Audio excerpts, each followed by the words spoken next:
Just reminiscing, thinking about growing up, looking in the mirror, not liking yourself either. I remember when.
All you got to do now, express yourself to your full capabilities. Got a ton of ideas. I suppose easiest way to go about transcribing. Hello.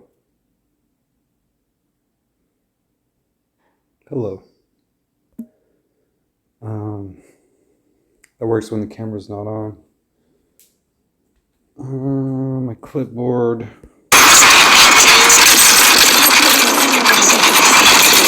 So, well, I shouldn't have to repeat it. This way, we can get a full side view. Gotta look over your shoulder constantly. Looking in the mirror, you not liking yourself. That's what this song's about, that guy in that video not liking himself. I remember when I used to not like yourself either. Yeah, it's hard to catch. I remember when I used to not like yourself either. I didn't realize. I really got to apologize. Got to respect. Jump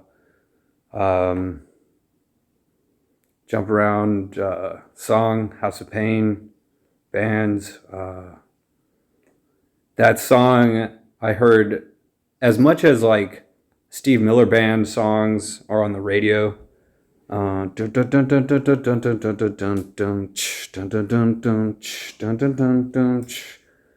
the most iconic thing that's the baby boom generation has given the world is indeed rock and roll music. Even though the pioneers were technically silent gen, maybe even fewer of the greatest gen had a hand in rock and roll, such as it goes all the way back to like the early 1930s, late 1920s. Who knows? The jitterbug, that was during the roaring 20s. Anyways, it's just such a unique thing. There's nothing that large except for video games and millennials who have that now. It's like truly our own culture, millennials, even though it's so funny that no millennials had any sort of hand in the pioneering of it. It was created by mostly Generation X, and God knows who before that. What else was I going to say? Good morning, Father. Morning is here. Rap music is comparable in Generation X. It was sort of seen as a joke, not like a powerhouse like rock and roll music. Run DMC, Aerosmith collaboration, Walk This Way, Rock This Way, Rap This Way song. The one that I have going on in the background of this video right here is Rock Superstar / Rap Superstar. There's two versions, and it can be seen which one has like 100 million views, which one has 200 million. They're virtually identical. There's a few tweaks difference. I watched the music video again. There's one notable lyric that I did not notice before. Anyways, I didn't expect. I thought it was so funny that I happened to be watching. I was like, I gotta watch this again. This is so funny. This is one of those things I do one time where I actually was trying to do chicken with a car and truck at a stoplight, sort of like the movie American Graffiti with hot rods, Harrison Ford, in a hot rod. The scene from that movie was lampooned in High School High with John Lovitz, and the hot rodding scene. I don't know. I don't want to, whatever. It's just like it goes from the 70s, to the 90s, to now. It's like a large time difference. Everyone talking from last night, the infamous, notorious speech that has everyone fired up. I'll just say, I mean, it's like, I sort of view all presidents as have more in common than different. It's hard for me to distinguish. It's like they all have similar lives. Even whatever the idea of a president was going back before the founding of the country, I don't want to get into it. He said, "These days are our day." Like he quoted the president, I mean, in his speech, he quoted "Happy Days," and that's also in this video. It's in the video just after this. This was like part 1, and there was part 2, 3, 4, 5 recorded in a row. And these days are ours, yours and my happy days. And so when I heard the other quote, "We the people," it's like, no, I the person, like I the person, thing about the first presidential palace was in New York City in Manhattan. Then the second one was just down the street, a few blocks over. And finally, when they made the White House, the first White House, there was actually 2. The lady who coined the term, the first lady, right? We have the same initials, funny enough, as does Dolly Parton and the Dog Pound, Snoop Dogg. Her name was Dolly Madison, and she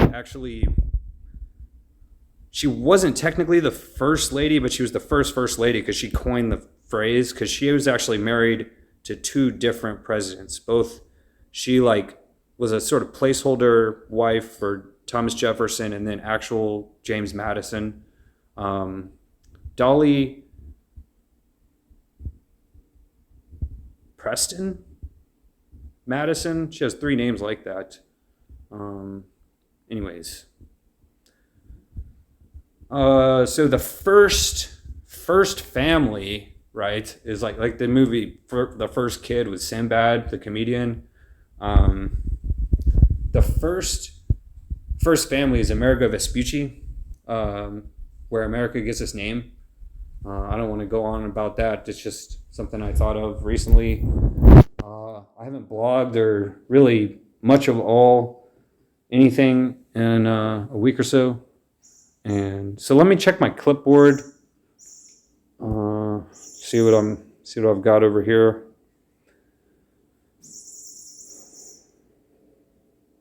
Was there a video that didn't capture? That's what that means. This was the reason that I continued on with this. I was trying to remember this sound of this song.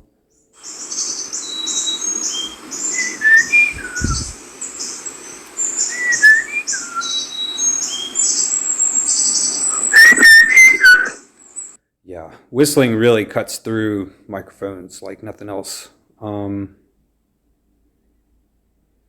Nephew, what up? I wanted to tell you that, I don't know, I found a marching song I thought you would like. I know you liked one marching song from some documentary or something.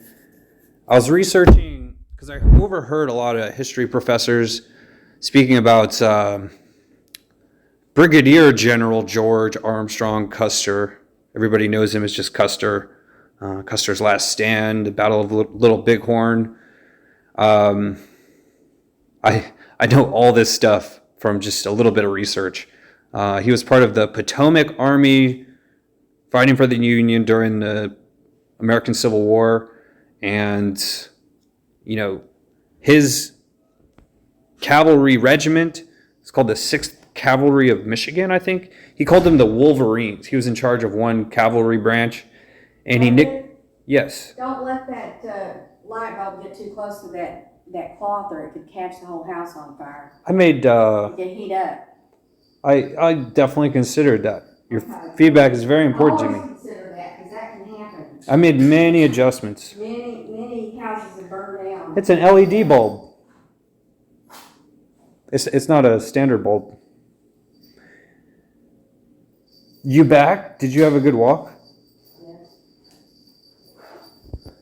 That was really quick. I had a 30-minute walk. Well, that's good.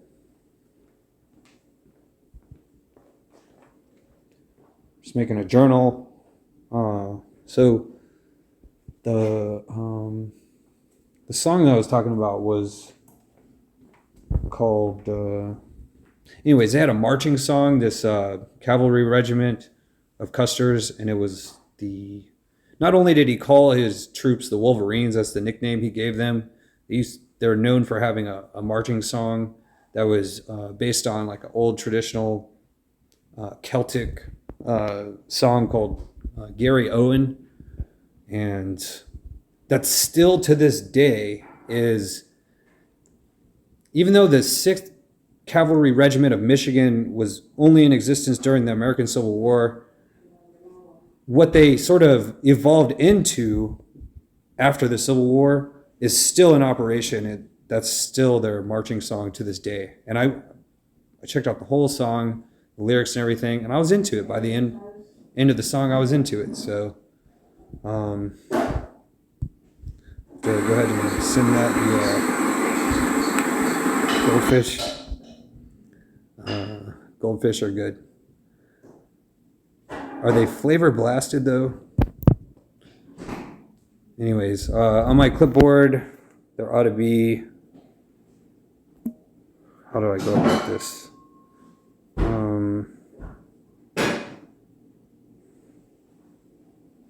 Where's a notepad? Let's go to the Play Store.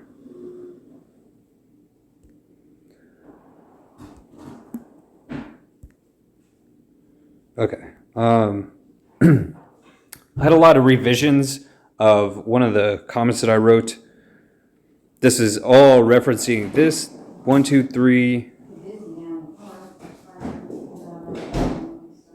Just those 1, 2, 3 are referencing Vanilla Ice song, because he goes crazy when he hears a cymbal and a hi-hat. I was watching a podcast of a review on cracked.com of the video podcast of the movie Whiplash from 2015. And that movie, since it has such a compelling trailer, that I put it on my watch as soon as possible list. And I even had the DVD within a year, I think, of the theatrical release or whatever. Got it for $1. Still have not watched it. I've only ever seen secondhand material about it. And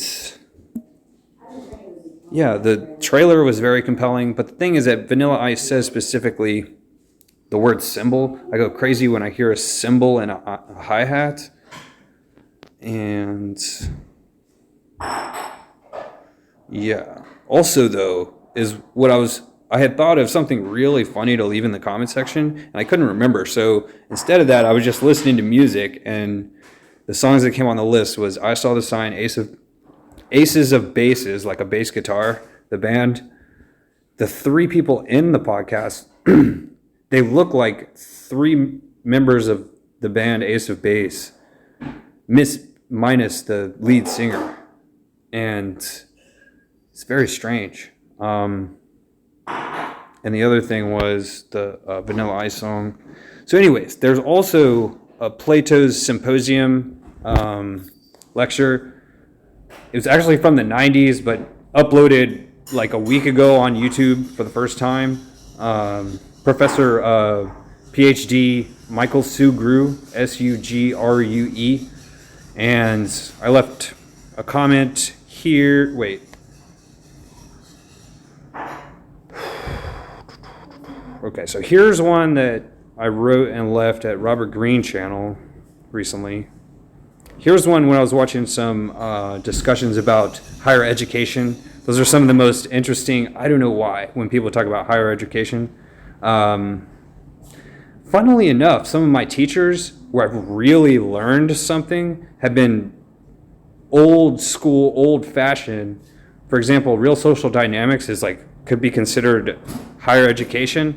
I started in there like dual learning, whatever it's called, learning abroad. I was in college studying engineering and electrical engineering, one of the most difficult concepts to grasp, and pickup artistry, whatever you want to call it, self-development. But the thing is that it's so old-fashioned that we pay, that they care more than a regular professor or any other teacher would, because there's no middleman, there's no skateboard of education, and there's no endowment fund. So when the student pays a teacher, let's just say $10 a day per lesson, considering like minimum rent is generally like $20 a day, let's just say $5 a day they pay, that makes the coach or the teacher or the professor having an interest in the student's success. And I never realize that until it's like, what an idea, like aha moment hearing this stuff.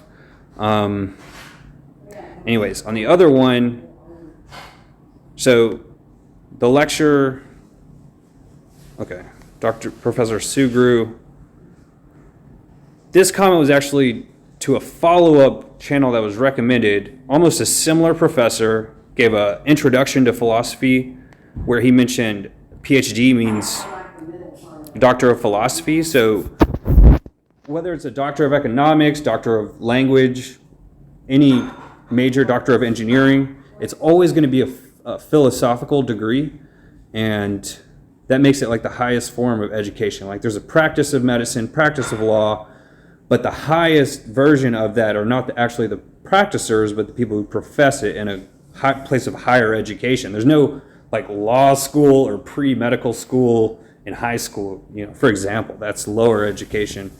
And what's so ironic is the word high is in high school, as if it was higher education. It was higher education 100 years ago.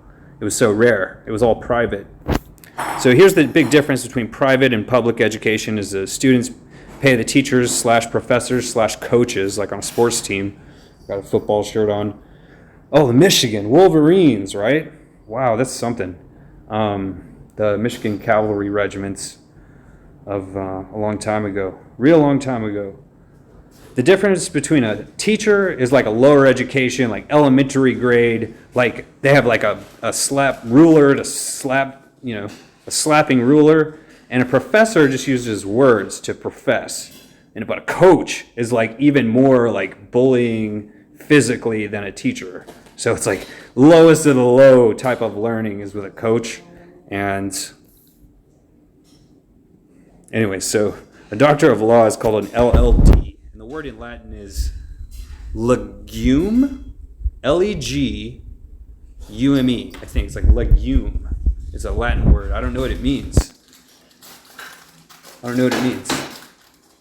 Hello. So funny is his name is like in Toy Story. It says Andy. Look at the bottom of the boot of Sheriff Woody. I learned recently that the word sheriff is ye old English of Shire plus Reeve. So the last name Reeves, they're sort of like predestined to be like a sheriff's deputy, like Barney or Andy Griffith, or Gomer Pyle and Sarge are like the closest thing to not Harry, Forrest Gump and Lieutenant Dan. Unfortunately, the author of the Forrest Gump book just passed away. None of his lectures, he gave history lectures, he wrote, it's a certain word that I won't remember. It's from this lecture mentioned. Starts with an E. Sort of like giving a eulogy for General George Marshall of World War II, General MacArthur of the Pacific Theater of World War II, and the third general was Marshall, MacArthur, and the most infamous of them all, Patton. Anyways, so those were, his last book after Forrest Gump, and he passed away. The story that he tells is that growing up in Alabama, he was staying with his father in some of his final moments. His father told him the story about someone like Forrest Gump who was sort of mentally not all there, and he was bullied growing up. Like, run, Forrest, run. That scene is a scene that inspired him to make the whole book of Forrest Gump from, I think, 1986, before I was born. And, of course, the movie's from, like, the mid-90s. But what's funny that I just learned recently was, I think just one word, Philadelphia, is the movie that Tom Hanks was in he was in Toy Story, then Philadelphia, then Forrest Gump. But it's mostly like Gump is very similar to his last name. I can't recall right now. He just passed away either last year or this year, and it's very sad. I listened to many of his lectures before I was like, I had no idea. And It's walking and helping my leg, believe it or not. so Forrest Gump is like Gomer Pyle more than anyone else. And am I the first person to realize that? I don't know.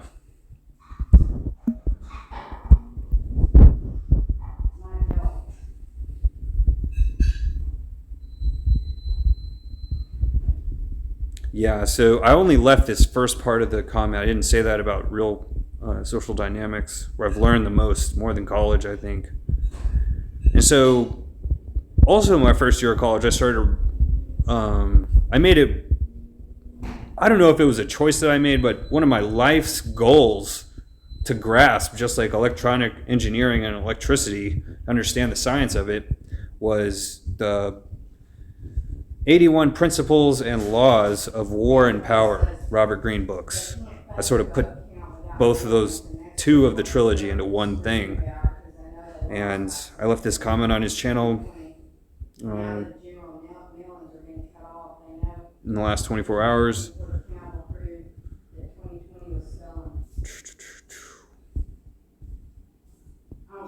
Yeah, and then that was for the Don Jaffe's channel. He interviewed Michael Pachter, Pachter, CNBC commentator. So I wasn't technically, I was there in the audience, involved in an interview of that he did. I mean, you got to respect someone who's interviewed about. He's always on CNBC talking about streaming wars, like Netflix versus Stadia's video game streaming. He knows about this stuff. So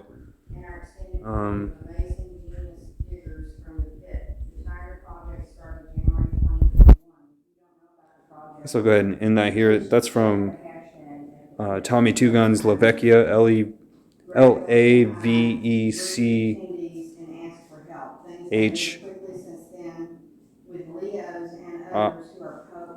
CCHIA.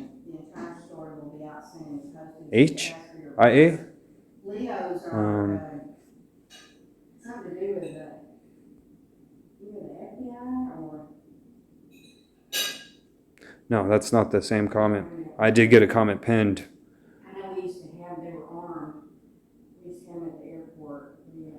Oh, this is so funny to me personally because the meme of the guy who played 007 Trevelyan in GoldenEye, 006, the guy who portrays 007, James Bond, the villain of GoldenEye, he was in Game of Thrones, and his character lost his character's life, and the first season of Game of Thrones. That's like the only thing that I know about the TV show. I've never had HBO. I'm not going to pay for that. Nobody got money for $30 a month, whatever it is. So there's a common meme, just like the winter is coming. It shows you don't simply do not walk into Mordor is the meme that I thought was from Game of Thrones until I looked it up. I said, well, what is this meme? One simply does not got time for the new Game of Thrones revival. They just announced a new episode, or I looked into the details. Somebody walked off the set. I don't really know I don't know anything about Silent but Deadly Hillary, the video game. It's sort of like Resident Evil. It's so awesome that American jokes can hit as a punchline all around the world. Like something like Silent but Deadly. I think people like not even familiar with American culture would understand that that's funny. It's a way to describe stealth games like Metal Gear Solid, about sneaking around. Like Solid Snake is silent but deadly, and Silent Hill is like the game that sort of combined the success of Metal Gear Solid plus Resident Evil. You know, it should ring a bell with everyone. So I had a lot of revisions when I wrote this. I clicked on it, Tiger Project, it says something like CEO. Professor Green This is on True Social Dale. is always talking about mastery. In his newest video, he mentions mastery. So I said, you know, we ought to, as his students, make it a lifelong priority, not the like life's task, but it's just like make it a life's task to master the 81 principles and laws of war and power. It's a law if it has no reversal, such as always regard symbols and their deeper meanings, the deeper meaning of, the elderly phrases that have been passed down generations. Those are very, very important to prioritize. Many of them don't have reversals. Yet, for example, like the law that's first is never outshine the master or whatever, quote unquote. And there's actually a reversal to it. So it's more of a principle. It's not as important as some laws, like never associate with them unfortunate or unlucky, because they draw it upon themselves, it's contagious, such and such. Those are like the things to master before mastering never outshining the master. Funny enough, a few months ago, I tried to translate that into Eastern European, and another word for outshine is actually foreshadow. So that brings it all the way back to English literature. The idea of foreshadowing, following, these are all things involved in like the meaning of outshining. So that's a long vlog, and that's all.